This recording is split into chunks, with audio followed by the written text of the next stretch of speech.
Du fond de la plus tendre et de la meilleure des âmes peuvent surgir des désirs d'intense violence. Un jour peut-être les hommes apprendront-ils à lutter contre ces monstres de l'esprit. Alors, et alors seulement, quand le cerveau humain sera vraiment capable de se contrôler, nous pourrons songer à utiliser les puissances cachées de l'univers. N'éteignez pas votre radio. Ne cherchez pas à baisser le volume. Il est déjà trop tard. 7e dimension envahit les ondes et débarque en mode podcast.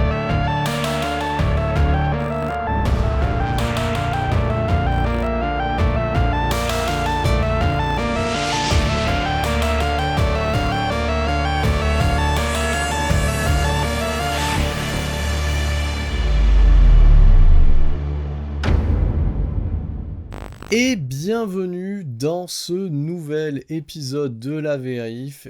C'est la 51e, et autant la fois précédente, on fêtait un anniversaire, là 51 dans le sud, j'ai envie de vous dire, c'est l'apéro, c'est le pastis. Donc bon apéro à toutes et toutes, donc ça dépend à quel moment de la journée vous allez m'écouter, donc si c'est le matin, attention, on n'est pas là pour faire l'apéro, donc trêve de bavardage, une vérif en mode Max Smart. J'avais envie de faire un lien avec le clown de chez McDonald's. Donc pourquoi Max Smart ? Parce qu'on sera peut-être pas sur une grosse vérif comme on a eu, mais un petit calibrage. Et pour les besoins de quel film ? Voilà. Donc pour ceux qui nous regardent, vous le voyez à l'écran. Pour ceux qui nous écoutent, c'est le The Creator de Gareth Edwards. Et en même temps, vous allez me dire... Mais vu qu'on a les visuels sur les plateformes, on sait déjà de quoi tu parles, et ça, c'est pas faux. Donc, on reste dans la thématique de cette année 2026, qui est un peu la SF, et qui sera en lien, je vous le tease un petit peu, sur le futur épisode long qui débarque à la fin du mois de mai. J'en dis pas plus, ça sera une grosse surprise, c'est très attendu. De votre côté, chers auditeurs, auditrices, vous m'avez déjà fait, on va dire, la demande il y a quelques années, ça arrive, et vous pouvez déjà en commentaire faire des petites spéculations. De toute manière, je vous donne une date, on va commencer à communiquer sur cet épisode à partir du 18 mai. Alors vous le voyez pas, vous le savez pas, je suis accompagné de notre premier stagiaire officiel 7ème dimension, il s'appelle Evan, il est à côté, je lui fais une petite dédicace à l'écran, et donc, comme on a l'habitude, on pivote très rapidement sur le sommaire. Donc dans cette vérif dédiée à The Creator, on va s'occuper de remonter cette première entrée dans 7ème dimension, qui est une figure, alors je vais pas dire le mot éminente, parce que je le dis à chaque fois, une figure incontournable, on va dire contemporaine, de ces dernières années, en termes de cinéma visuel à effets spéciaux. Vous avez vu que j'ai tout mélangé les mots, mais vous remettez tout dans le bon ordre et vous aurez compris. Donc on va s'attarder un petit peu sur la filmographie de Gareth Edwards. Ensuite, on va basculer sur notre chronique, notre review de The Creator, un film injustement conspué par le public. On y reviendra. Et comme c'est un film qui est récent, c'est-à-dire 2023, on va pas pouvoir se cogner un final en mode héritage, je vais pivoter un peu comme dans le mag avec une reco d'un film similaire, d'un cinéaste similaire, pour boucler la boucle. Mais avant toute chose, on attaque un petit peu le dossier avec Gareth Edwards. Alors, vous avez vu, dernièrement, je me suis équipé, j'ai plus de notes en papier. Donc maintenant, avec mon petit doigt, je fais un peu comme les boomers, vous savez, qui scrollent sur les tablettes, et ça, c'est important. Donc on va faire un petit point de Gareth Edwards. Alors, Gareth Edwards, ce qu'il faut comprendre, c'est que, un peu à l'image d'un Guillermo del Toro, c'est quelqu'un qui a commencé dans les effets visuels. Alors Guillermo del Toro, c'était un peu sous l'égide de Dick Smith, effets pratiques. Donc lui, c'est plutôt effets digitaux, notamment compositing, et il débute en fait en tant que compositeur ER, et pas sur n'importe quoi en fait, sur La Menace Fantôme, donc le premier opus de la prélogie, le retour de George Lucas aux affaires. Donc on n'est pas là pour, on va dire, casser du sucre sur le dos de ce bon vieux tonton George, mais juste de dire que dans les compositeur ER qui faisait du compositing, si vous suivez toujours, et il était responsable, on va dire, des digital effects, on avait déjà l'ami Gareth Edwards. Donc tout ça va lui amener en fait une petite connaissance déjà de comment on va assembler en post-production, notamment digitale, un film à effets spéciaux. Et quelle plus belle, j'ai envie de dire, expérience que ce menace fantôme qui a été, rappelez-vous, pour Ewan McGregor, une souffrance, parce qu'il était constamment sur fond vert et il avait l'air hagard, et il se demandait, en fait, comment je vais arriver à imaginer la suite, c'est-à-dire je ne vois même pas mon interlocuteur, un certain Jar Jar Binks. Donc à partir de là, donc il va bosser sur d'autres documentaires, il va bosser aussi, ça je l'ai remonté, alors là on scroll, donc il avait bossé notamment sur une série, voilà, donc qui s'appelait Heroes and Violence, voilà, où il avait occupé le poste de superviseur VFX, donc c'est quand même pas rien, moi ça fait un petit peu écho.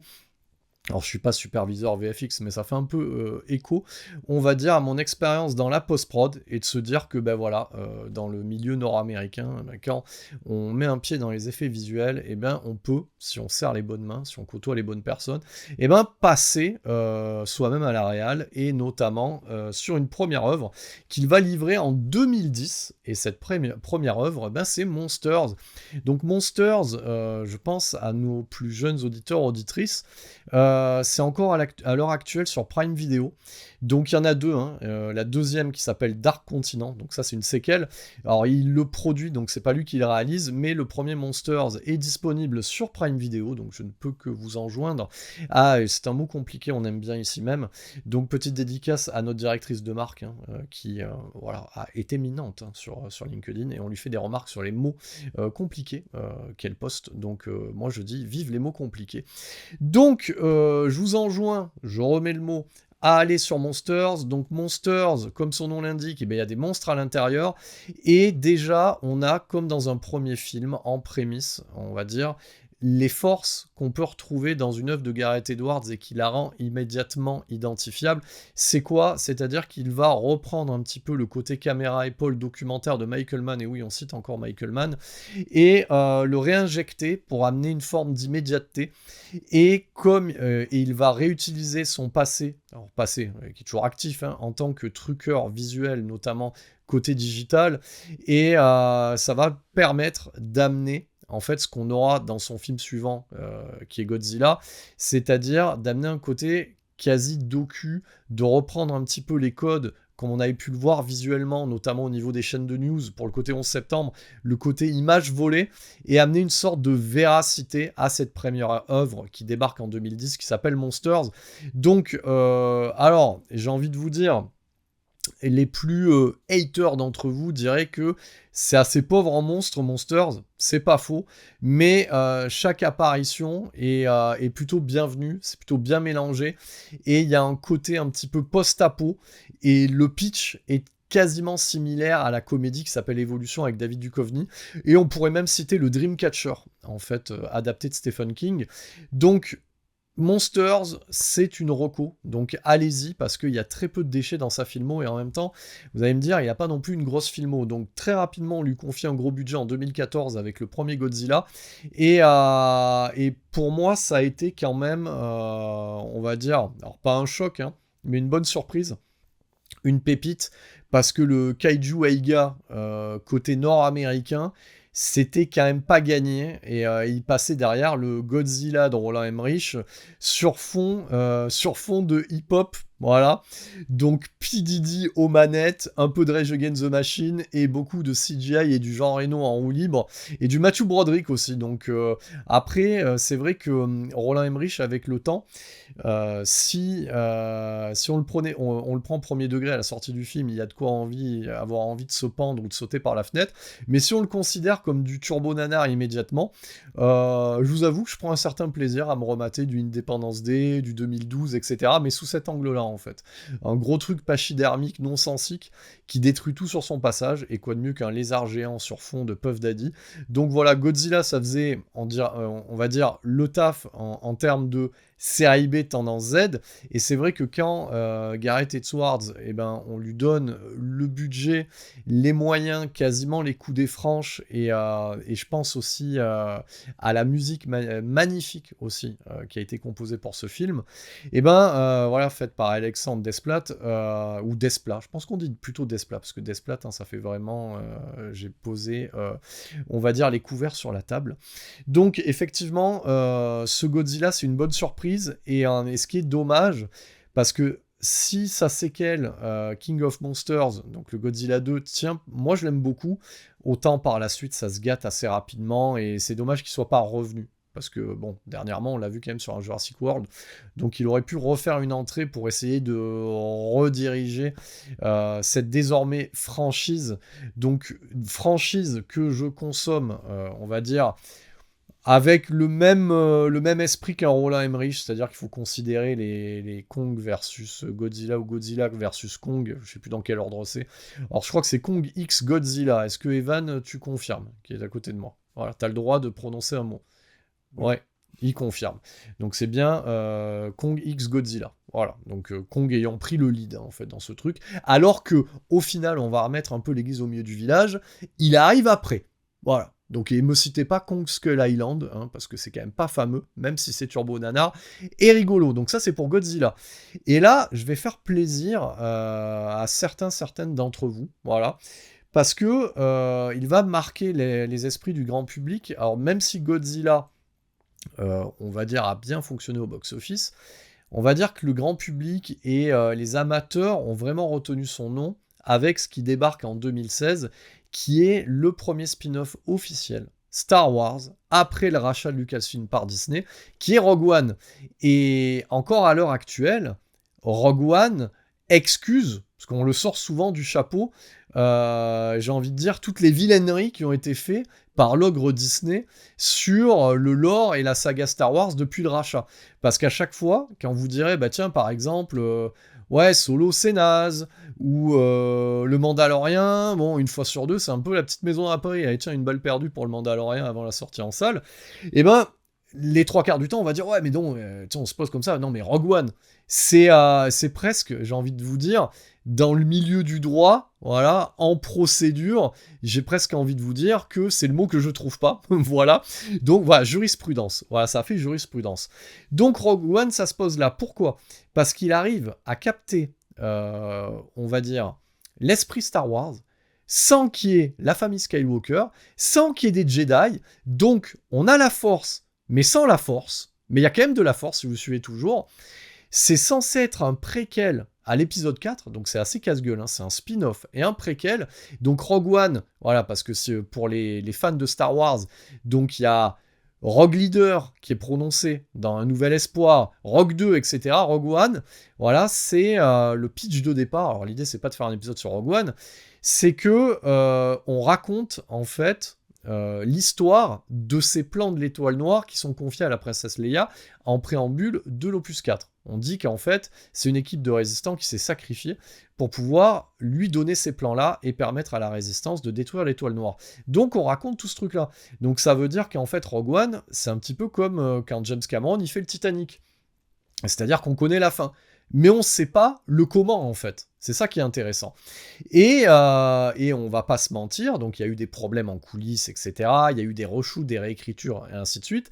Mais ce qui a marqué la rétine avec Rogue One, c'est que ça revenait, on va dire, au côté effet pratique, même s'il y a du digital, mais il y a une forme de viscéralité, il y a une forme de véracité aussi également, et une forme de dureté, donc on peut presque le toucher, donc il amène en fait tout un univers, voilà, toute une créa. En gros, Star Wars, le décorum, souvent, on va attribuer le succès de Rogue One sur le fait d'avoir bien digéré le décorum Star Wars. Mais quand vous allez voir ma review de The Creator, et pour ceux qui ont vu The Creator, vous comprendrez qu'en fait, il y a beaucoup plus d'Edwards, donc de Gareth Edwards, à pas confondre avec Gareth Evans, hein, l'autre de The Red.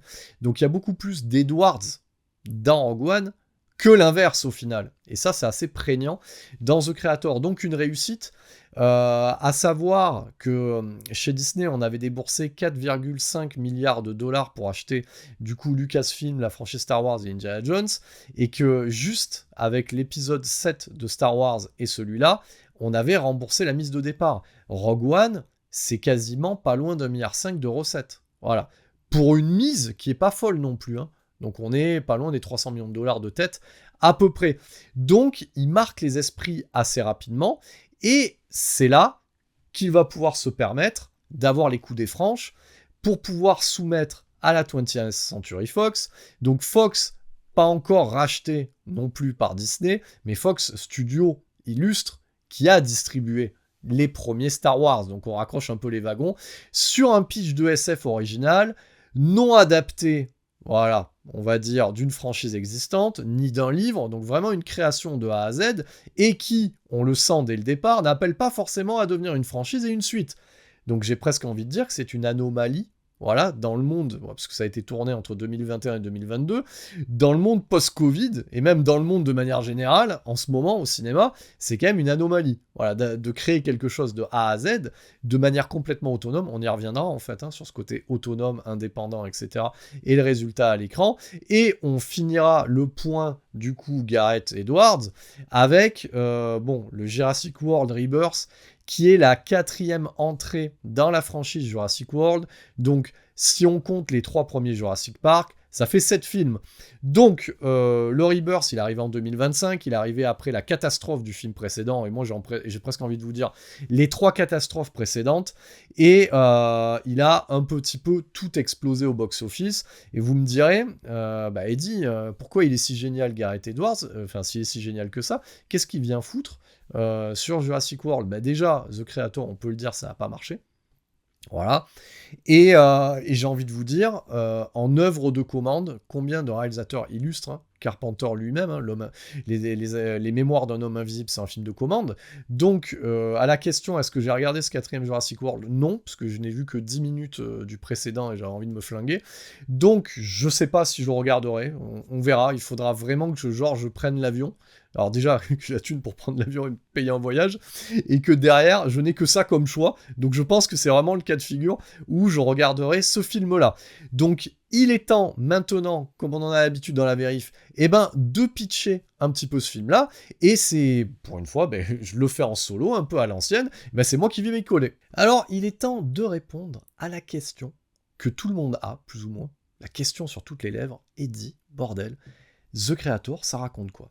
The Creator, déjà, ça prend place en 2065. Et c'est un peu le même problème que tous les films de science-fiction illustrent. Et ça, c'est vrai que, j'ai envie de vous dire, des fois, il faudrait se poser la question.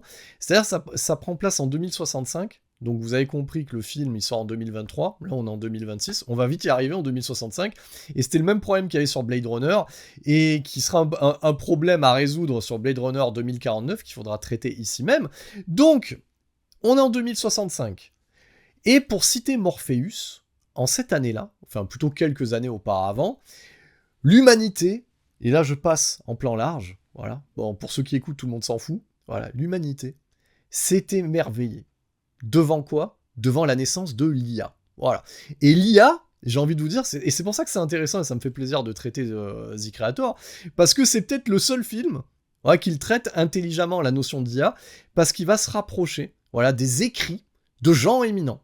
Voilà, Isaac Asimov par exemple, voilà, pour le côté SF, Ray Bradbury. Donc de revenir au sens pur de l'IA science-fictionnelle et convoquer bien entendu le grand Jean Cameron, voilà, auteur d'un film mémorable, voilà, des poissons volants, tueurs, un robot d'acier qui marche sur des crânes, des gens bleus dans l'eau.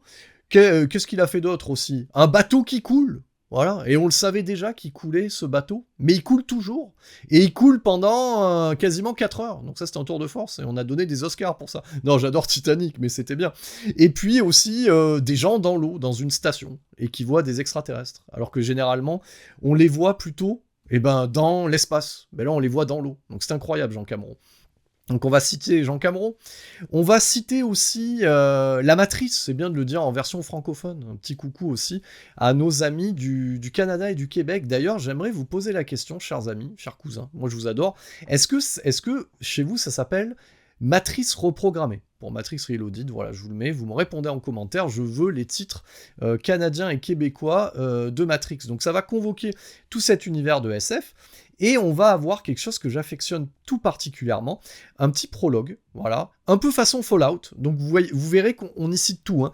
Et l'influence à aller chercher côté Japanime chez Gareth Edwards, c'est vraiment Akira. Donc ça, il y a aucun souci, ça transpire, et notamment au niveau des textes qui sont traduits, etc. Donc on a vraiment ce côté Akira que j'ai kiffé, au niveau des bunkers, etc. Bon bref, on a dit que tu pitchais, Eddie. Donc du coup, on est en 2065, l'IA a été créée, Ça nous a permis en fait d'alléger certaines tâches qui sont compliquées au quotidien, notamment les tâches, on va dire, tout ce qui est le travail d'usine. Donc, on a développé des bots. Donc, ces bots ont une conscience et on a un vieux débat, c'est-à-dire est-ce qu'ils ont vraiment une conscience ou non, ou ils simulent. C'est pour ça qu'on leur donnera, pour ceux qui ressemblent le plus aux humains, et on pense aux Artificial Intelligence de Spielberg et de Kubrick, parce que c'est Kubrick un peu qui avait propulsé, mais bon là ceci est une autre histoire, on va faire un lien pour les vieux façon Stade 2, et même cela ne nous regarde pas. Donc on arrive, donc on se pose la question et on les baptise les simulants. Et on prend, et c'est ça très rapidement, l'inverse du final de ce film qui s'appelle Terminator de Jean Cameron. C'est-à-dire que Jean Cameron, c'est le jugement dernier. Donc c'est-à-dire que l'IA, faut l'empêcher de se propager, parce que ça devient Skynet, et ça t'envoie un missile. Et là, on est directement là-dedans. Donc c'est-à-dire que on le voit sur des archives, voilà, et j'aime bien ce côté archive. Ça, c'est même un hommage en fait au Mad Max 2 de George Miller, dans ce côté archive, et ça va même faire un lien avec les Animatrix pour ceux qui ont la ref, donc les 2 animés de Seconde Renaissance. Donc voilà, on est vraiment là-dessus, on sent qu'Edwards l'a vu, et on se prend un missile sur la gueule, mais à Los Angeles. Et à partir de là, en fait, donc les gouvernements, notamment le gouvernement américain, part en guerre contre l'IA parce que c'est la faute de l'IA. Et l'IA va se retrancher en Asie, celle qu'on appelle New Asia, ou Nouvelle-Asie, en fait, en Nouvelle-Asie en version francophone. Et au milieu de tout ce fratras, on va suivre en fait le personnage de Joshua. Et Joshua, c'est un mercenaire, un militaire infiltré dans la résistance, parce qu'il y a des humains. Donc si vous avez suivi jusqu'à présent ce pitch de folie, donc on a des humains qui vont prendre parti pour les IA et qui vont les protéger. Alors les IA n'étant pas Claude et ChatGPT, donc voilà, donc pour les IA bro, voilà, c'est pas ça. C'est des IA, c'est une intelligence artificielle sous forme de robots. Voilà, on remet un peu les plots d'usage, façon science-fiction à papa. Donc, ces humains en Nouvelle-Asie protègent, c'est la terre d'accueil en fait, et ça fait le lien en fait avec l'œuvre de Gareth Edwards, ça fait le lien avec Monsters. Donc, vont les protéger, on envoie Joshua pour infiltrer, voilà, ce groupe qui sont qualifiés, quand on est des rebelles, on est des terroristes, a.k.a. Rogue One, voilà, donc tout se mélange, tout a du sens en fait quelque part, et les mauvaises langues diront, tout a du sens, ou peut-être que c'est du plagiat aussi, donc non, moi je considère pas ça comme du plagiat, mais on pourrait le considérer. Donc effectivement, il s'infiltre, et il doit chercher, voilà, et c'est à ce moment-là où je sens que je vais bugger, donc je vais aller directement chercher le nom, voilà, en népalais, et il doit trouver Nirmata. Et Nirmata, en népalais, ça veut dire créateur. Donc, la mère créatrice, alors il y a un lien aussi un petit peu, donc avec la mythologie, donc, et avec toutes les religions, parce qu'il y a le côté un petit peu mystique, voilà, et le côté Néo, Matrix, etc. Donc tout ça, vous avez bien compris que c'est reformulé.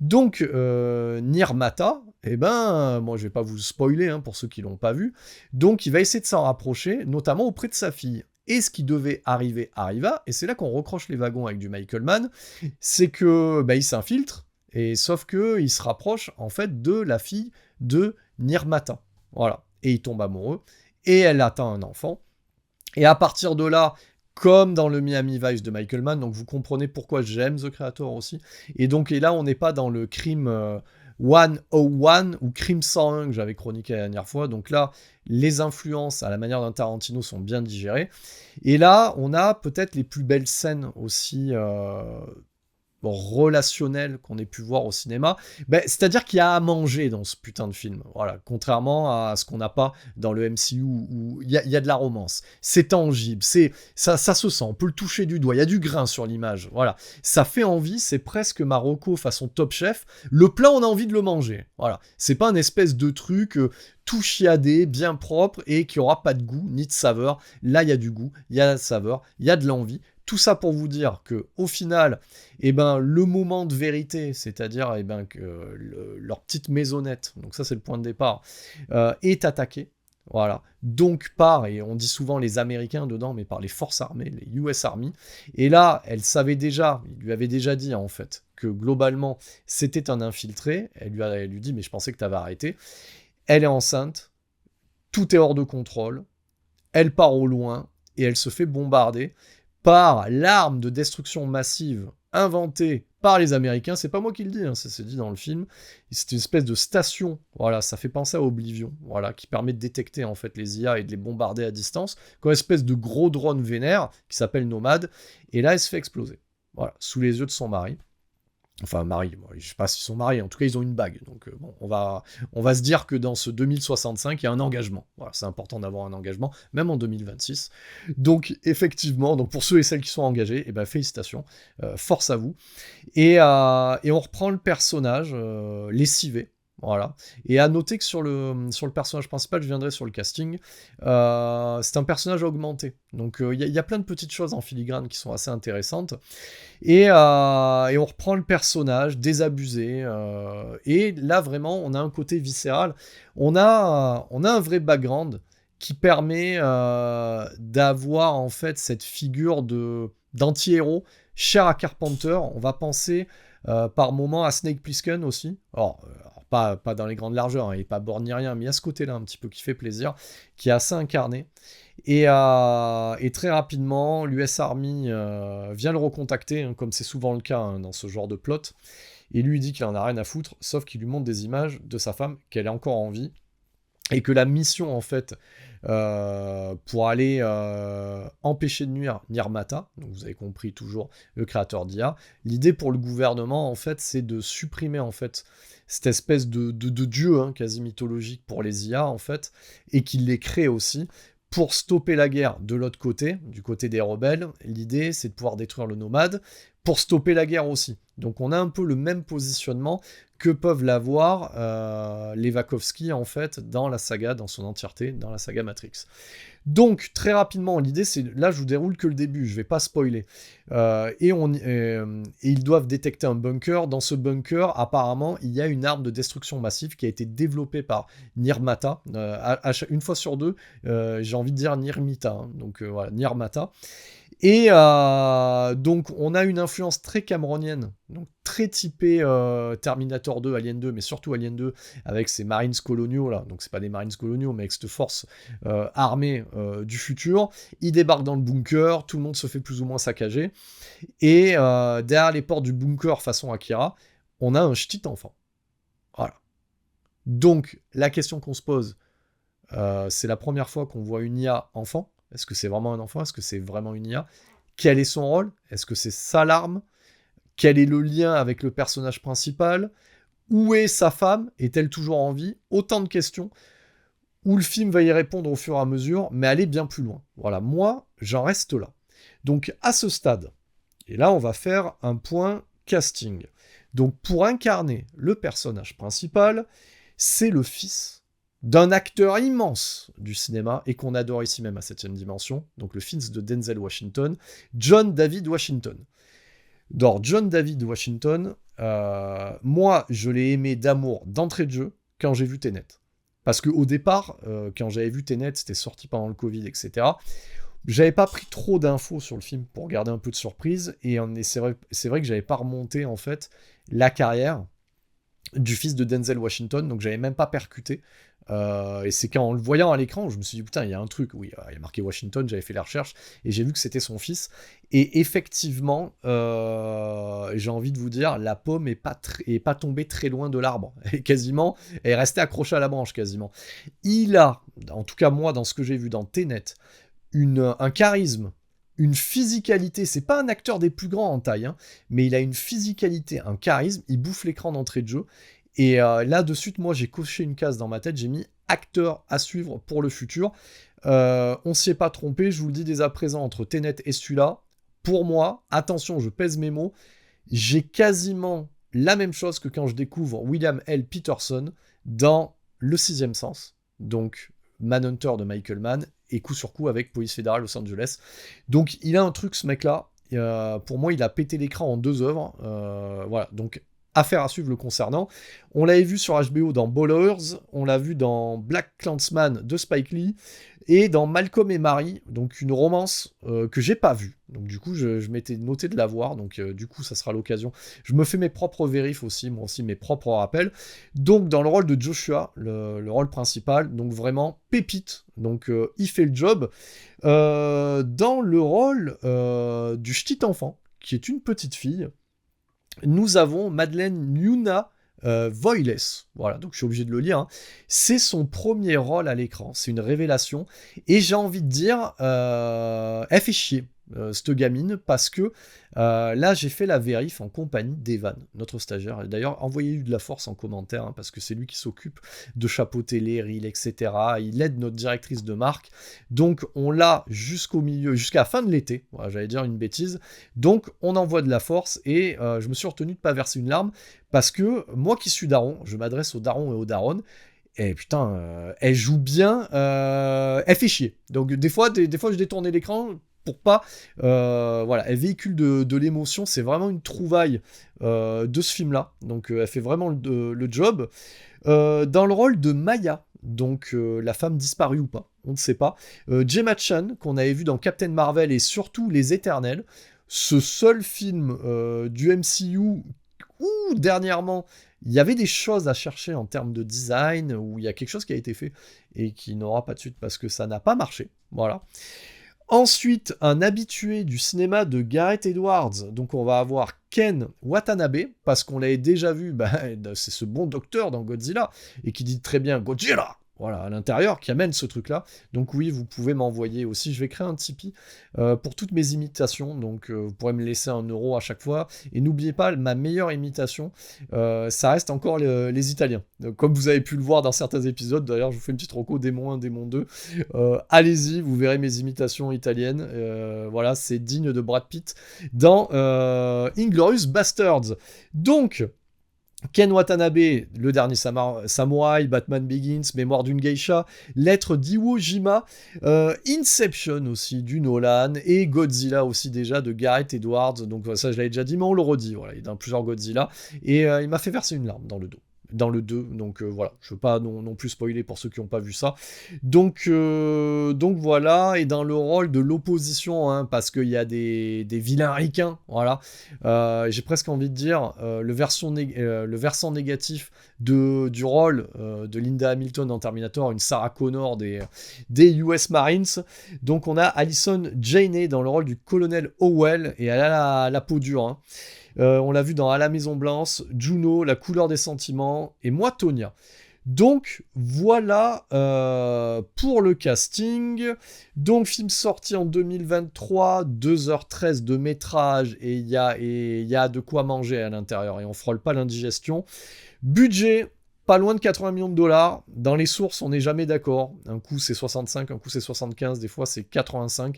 Donc, on tape au milieu. Voilà, 80, c'est plutôt pas mal. Et je sais que les plus matheux d'entre vous me diront que 80, c'est pas au milieu de ce que j'ai cité. Et pour des recettes mondiales, 204 millions de dollars. Donc, j'ai envie de dire, c'est pas un flop. Voilà, c'est une opération quasiment blanche, et je pense qu'avec les frais de marketing, etc., c'est un peu perdu de thunes. Et c'est à ce stade-là que je m'adresse à vous, chers auditeurs, auditrices, mais peut-être les autres qui ne nous écoutent pas, parce que souvent, voilà, ce qu'on peut noter, c'est gna gna gna, on sort rien au cinéma, il n'y a rien, il se passe rien, c'est plus comme avant, il n'y a pas de vraies idées, il n'y a pas de vraie suite, et putain, il y a un film comme The Creator qui débarque, et personne va le voir. Voilà. Ben, j'ai envie de vous dire, à un moment donné, si on va pas voir les films, on peut pas espérer en avoir d'autres, parce que là, la Fox lui a donné les coups des franches, mais on va pas le voir. Et on va de nouveau faire une petite passe d'ess à Evan, parce que je lui ai dit, vas-y, remonte-moi un petit peu ces informations-là sur... Allons fouiller, allons creuser avec notre pelle digitale. Donc, Allociné, 3,6 sur 5. Bon, après, si sur Allociné, il y avait des grands critiques, ça se saurait, mais 3,6. Et Rotten Tomatoes, 67 du côté des critiques, 67%, 76 au niveau du public. Bon, souvent sur Rotten, c'est le public américain, sauf que côté américain, ça n'a pas fait beaucoup en entrée salle là-bas. Donc, ça reste quand même un putain de mystère. Donc, toujours mettre un mot vulgaire pour l'algo. Donc, qu'est-ce qui fait qu'aujourd'hui, je prends le micro pour vous parler de ce film-là. Alors, vous me direz, il faut que tu livres au moins 2 épisodes par mois pour l'algo. C'est pas faux. Voilà. Mais en même temps, je reste maître de la ligne éditoriale. Non, je déconne. Si j'ai envie d'en faire un, j'en fais qu'un. Donc, pourquoi je fais cette vérif aujourd'hui ?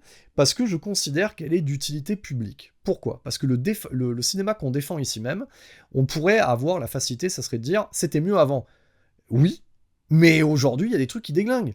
Et ça déglingue. Pour moi, je pèse mes mots, en termes de SF, voilà, je l'avais dit à l'époque quand j'avais chroniqué Avatar 2, pour moi, avec son budget, ça a enfoncé le Avatar 2, voilà, de James Cameron. Et tout le monde dira, c'est facile de l'enfoncer. Non, non, non. En vraie proposition de SF, pour moi, c'est pépite d'entrée de jeu. Dans les dernières années, ce qui est sorti, voilà, je le mets au même niveau qu'un Pacific Rim. Voilà. Donc, ça enfonce tout ce qui est sorti. Et là, globalement, pourquoi il m'intéresse ?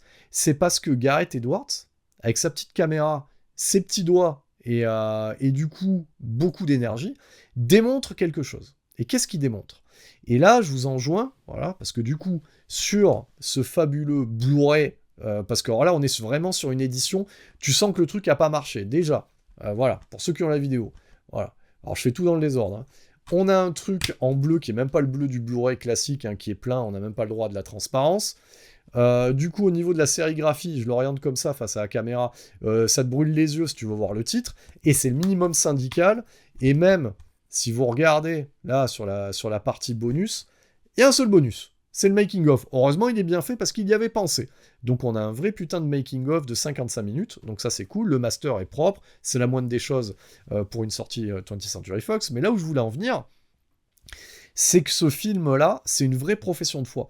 Parce qu'il a voulu démontrer, avec son expérience dans les effets visuels, avec son expérience en tant que metteur en scène, il a voulu démontrer qu'on pouvait faire un film qui avait l'air de coûter 300 patates, alors qu'il en coûte que 80. Et vous allez me dire, mais alors comment il fait ce tour de force ? Eh ben, il s'inspire, et c'est ça qui est intelligent, et c'est pour ça qu'on doit féliciter un auteur comme ça, de mouiller le maillot un petit peu. C'est-à-dire qu'au-delà, pour moi, même si on va dire qu'il digère bien ses influences, et qu'il n'y a rien de neuf au soleil, voilà, effectivement, si vous avez été bercé au Matrix, au Terminator, etc., vous êtes en terrain connu, mais la manière dont il recuisine le plat, il le fait sacrément bien, et il existe par lui-même. Là où il y a un tour de force, c'est-à-dire que de manière générale, quand on fait du CGI, des effets visuels au cinéma à l'heure actuelle, eh ben on va commencer l'acte de post-prod, c'est-à-dire la création des CGI, en amont, alors qu'avant ça se faisait après. Donc la post-prod à l'époque, alors je parle pas le côté animatronique qu'on filme, je parle vraiment de la post-prod qui arrive après la prod, après le tournage, donc c'est-à-dire titrage, habillage, trucage des effets visuels dans le plan, ça arrivait après. Aujourd'hui, avec l'évolution des technologies, les barrières qui sont comblées, on a beaucoup d'équipes en fait, notamment si on parle si on parle des gros films qui sortent, notamment MCU ou Barbie, etc., ce que vous voulez, où il y a des gros effets visuels, c'est travaillé, alors peut-être pas Barbie, hein, c'est travaillé en CGI en amont, donc c'est-à-dire qu'on va modéliser l'entièreté du décor. Lui, il fait pas ça. Qu'est-ce qu'il fait ? Il revient à la base. Il revient à cette logique de mate painting, où on allait sur le photogramme et on comblait le truc. Donc lui, il tourne son film. Donc il a tourné en prise de vue réelle. Lui-même, avec une Sony FX6. Allez voir, alors si vous n'avez pas vu le film, regardez au moins la bande-annonce, regardez la qualité des plans qui sont filmés, ça enfonce tout ce qui est sorti.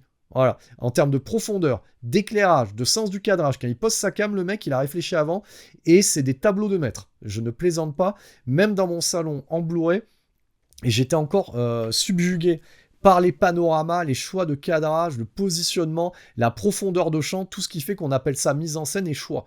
Donc déjà, rien qu'on voit ça, on réfléchit à tout ça. Donc, effectivement, il part en équipe réduite, c'est lui qui shoot. Alors, j'ai pas dit que tous les metteurs en scène devaient faire ça. Lui, il mouille le maillot. Il shoot avec la Sony FX3. Il shoot avec ça, il prend ses objets. Il va au Cambodge, il va en Thaïlande. Il a fait 8 pays, en fait, dans le coin. Enfin, dans le coin, c'est un coin assez grand. Donc, il tourne là-bas. Il monte son film avec ses acteurs. Donc, il monte tout le film. Et après, il balance le tout en post-prod et il demande aux équipes, vous me créez l'univers à partir des concept art qu'il a fait lui en pré-prod, vous allez m'intégrer tous les arrière-plans.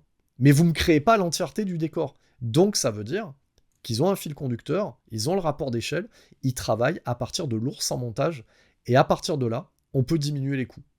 Ben voilà. Et vous allez me dire, ah ouais, c'est malin. Mais en fait, ça, c'était la base. C'était la base avant l'usinage, l'industrie qui est devenue le CGI, c'était le rôle. C'est-à-dire qu'on tournait les plans, il pouvait y avoir du fond vert, du chroma key. Là, ce qui est intéressant, c'est qu'il y a très peu de fond vert de chroma key. Il y a vraiment cette notion de peinture sur l'œuvre, donc en digital. Et c'est pour ça que d'avoir pris des acteurs, donc les acteurs tournent vraiment, le petit enfant il tourne, Ken Watanabe il tourne, et après, très rapidement, sur le profil, on va aller digitaliser en compositing, en tracking et en rotoscopie, on va aller truquer et créer ces éléments-là.